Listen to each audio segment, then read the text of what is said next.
AM 950, the progressive voice of Minnesota. It's the Matt McNeil Show. 952-946-6205. 952-946-6205. By the way, we will and definitely spotlight the Robert Pilot interview as well as this next interview.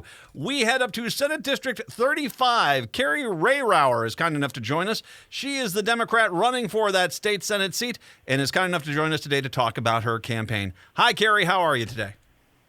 Hi, I'm wonderful. Thank you so much for having me. My absolute pleasure. Thank you very much for having some time here for joining us. Let's, first of all, identify exactly what communities are in. It's Coon Rapids, parts of Anoka are all in 35, correct?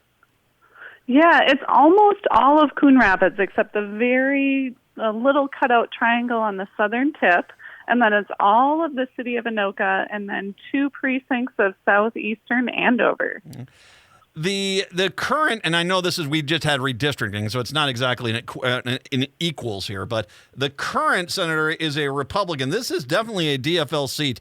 I see this as being a DFL pickup here. I'm feeling pretty good about things right now. Not saying we take anything for granted, but this is one of those seats which was, when they did the redistricting, I think Republicans had a few nightmares about.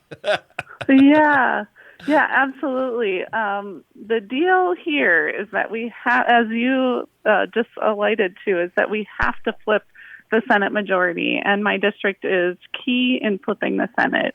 It was a very red seat for a very long time, and when the lines were drawn in February after the census, it's really a 50-50 swing district. But it's a lot like, I mean, and Kari, it has been a lot like Edina, Minnetonka, Eden Prairie, Mm-hmm. these Chanhassen, these seats that used to be guaranteed slam dunk Republican seats, they're all now, they've been moving slowly, actually faster and faster lately to the DFL. And this is a seat, obviously, as you said, it's so important in basically the DFL picking up the Senate. They're frantic. We'll talk a little bit about your opponent in a second, but why don't we take a few minutes right now and tell everyone exactly who is Kari Rehrauer? Sure, great. So I am Kari Rehrauer, running for the Minnesota State Senate District 35, and I am a longtime public school science teacher. I am also on the city council for Coon Rapids as of now, and I am motivated to make change. That's me. You were a science teacher, and by the way, did you, all my best with the new school you're starting up here. You're a science teacher. What prompted you to say to yourself, I'm going to run for city council at some point? Well, I would say the biggest moment that led me to running for that seat, and then also where I am running today, was the presidential election of 2016. That really changed everything for me. So being a woman, being a scientist, being an environmentalist, and honestly just someone who really cares about other people, it was very demoralizing, the direction the new president was going, and that got me excited to turn to political activism and try to make a difference, at least locally. It's not only, as you say, just the presidential election. That has filtered down throughout all the levels. Let's get into some of the issues here, and I'm going to start with education. We have Jensen, who is running as a Republican for the governor's race. He has put out his new budget. It gets rid of the income tax. There's a $15 billion hole in the budget. The vast majority of that would be massive cuts to the education system here. Let's talk about that, because there is definitively a difference between the Minnesota Republican Party and the DFL, and one of them is that the Republican Party clearly seemed to be on the course to, frankly, annihilate public education in the state of Minnesota. Honestly, I would agree with that statement. It feels like it's purposeful breaking down of public education and then pointing to it and saying, look why it's not working. Look, it's not working. Therefore, we need to privatize it. And that is absolutely fundamentally against what I believe in and against what our democracy was founded on, which is, a fair, quality public education for every single person, regardless of where you live, who you are, what color your skin is, and we're already so underfunded. When I started teaching in 1999, my class sizes ranged from 22 to 30. 30 was your huge class. Just a couple of years ago here, my class sizes were approaching 38, and that is seventh graders. That's 12-year-olds. And I know a lot of middle schools and high schools, they're in their 40s. We're suffering from staff shortages. We have our paraprofessionals who used to be able to work with, 3 or 4 kids in a small group that needed extra help and were on IEPs, and now they're trying to work with 12 kids at a time. We can't possibly cut another dime. We have to sustain this bedrock of our democracy. And let's call it what it is. It's the Republicans can't stand the teachers union. And they've tried to go out and destroy it in a lot of different ways. So if they can't do it this way, they are perfectly fine with torpedoing public education as a whole, just so they can get rid of the teachers union. I just find that very sad, because a teachers union is made up of teachers, and teachers went into public service for a reason, because they care about people and they care about their students and they want to make a positive difference. And if any parent goes into conferences and talks to their teacher at, person to person, they will see that's who we are. We're educators who care about kids. Well, and I find it somewhat, they can't see the forest for the trees when they sit there and they vilify teachers all the time, and then they come on out, especially in these rural Republican districts, and say, why can't we find teachers to work for us? Oh, I don't know. Have you tried to be nice to them? That might be a good place to start. Being nice to the teachers. They might want to come work for you. If you're constantly mean to them, they tend to have a tendency of not wanting to work for you. It's just, it really is. You said it best. They seem to almost be sabotaging it just so they can basically kill the teachers union and then go out there and then basically privatize it. And, you can't continually keep chomping away on quality education. And I guarantee you, if they do that Jensen budget, that $15 billion hole, that's mostly going to be cuts in education. You can't have that and have a quality education in Minnesota like we do have. Yeah, our kids would suffer. I mean, we need to put our students first. One of the things I like about you talk about some of your issues on your website here, and joining us right now, Senate District 35, Kari Rehrauer is running up there as the DFLer.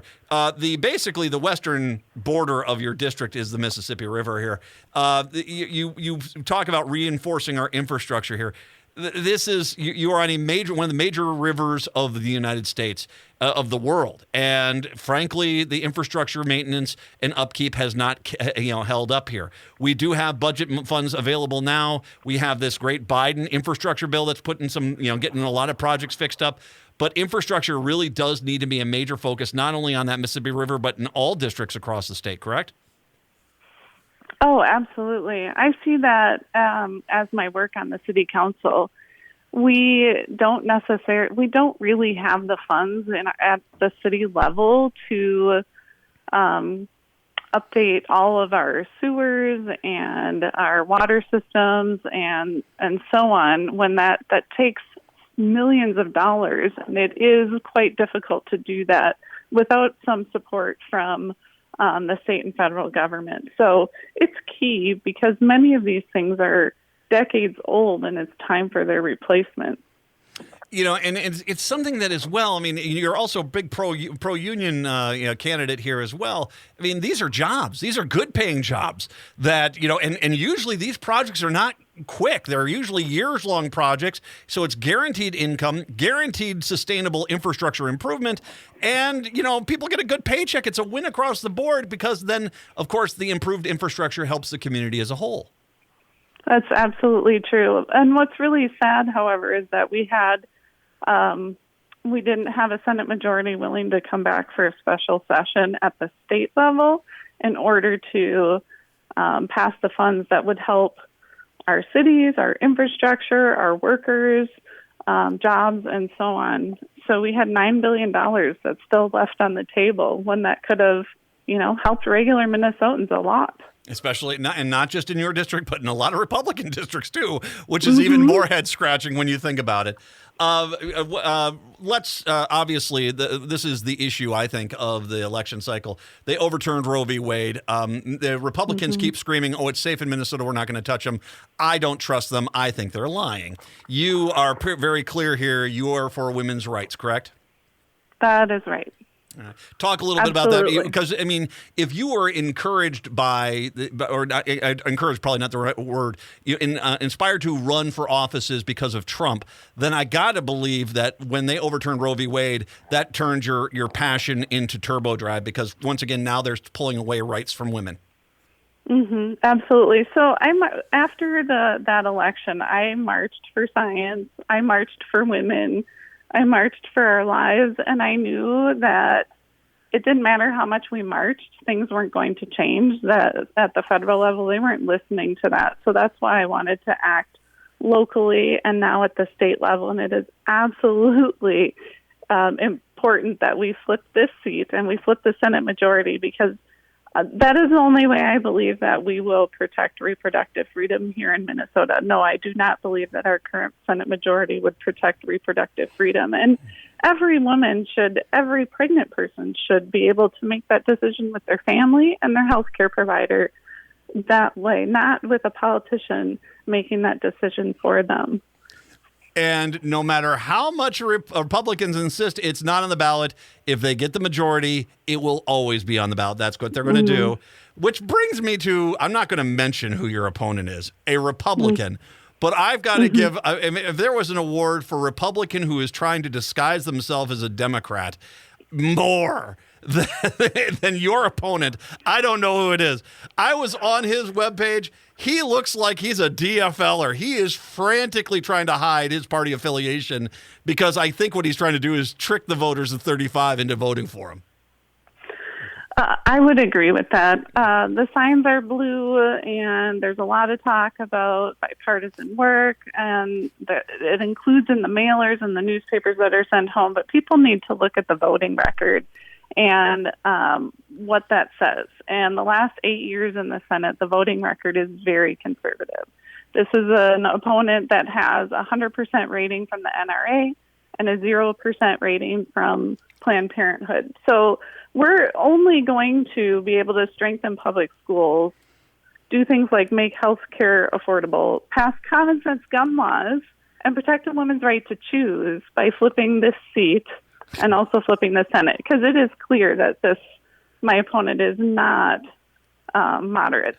Well, he's part of this new realm of Republicans who are trying to, hey, hip cats, what do you mean I'm far right? No, I don't know where you get that idea, as they're frantically scrubbing their webpage of their entire, all these guys were anti-abortion, anti-choice for so many years, and now frantically they've gotten rid of all that stuff to try to, hey, I don't know where you get the idea. I believe in the green planet, and it's not there. As you said, Kari said, go look at his voting record. He is one of the more conservative voters. He doesn't have an independent streak. He is only doing what he is told to do, and that would be the continued representation that 35 would have if that guy makes it again. So don't fool yourself. Don't be fooled. He's not a born-again moderate. He's a far-right Republican, and that's just that. If you really want someone fighting for individual rights, that's Kari Rehrauer. That's just that. Kari, this is one of the things that's nice about talking with you in your district is it's very reachable for most of the metro area.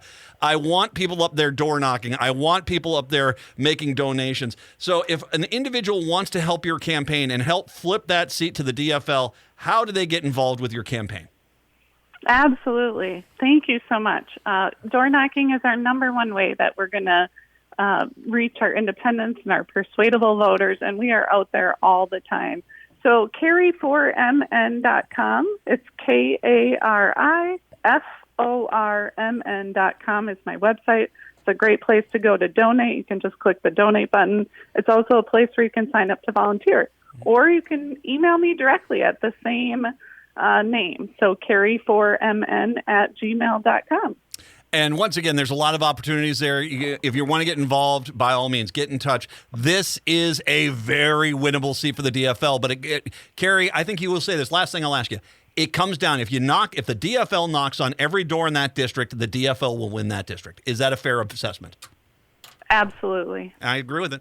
It is. I mean, it's been proven. I've seen it. If you knock on every door in the district, you're going to win the district. And right now, Republicans don't know where they're going. The DFL can hard charge and take 35 for the DFL. So let's do that. Kari Rehrauer, once again, it's KariFormN.com. I'll link to everything a little bit later on. Kari, thank you very much for the time. I appreciate it, and all my best in 35. Thank you so much. Thanks for having me. I really appreciate it. My pleasure. Thank you very much for coming on today. We'll take a break. Come on back. It's the Matt McNeil Show on AM 950.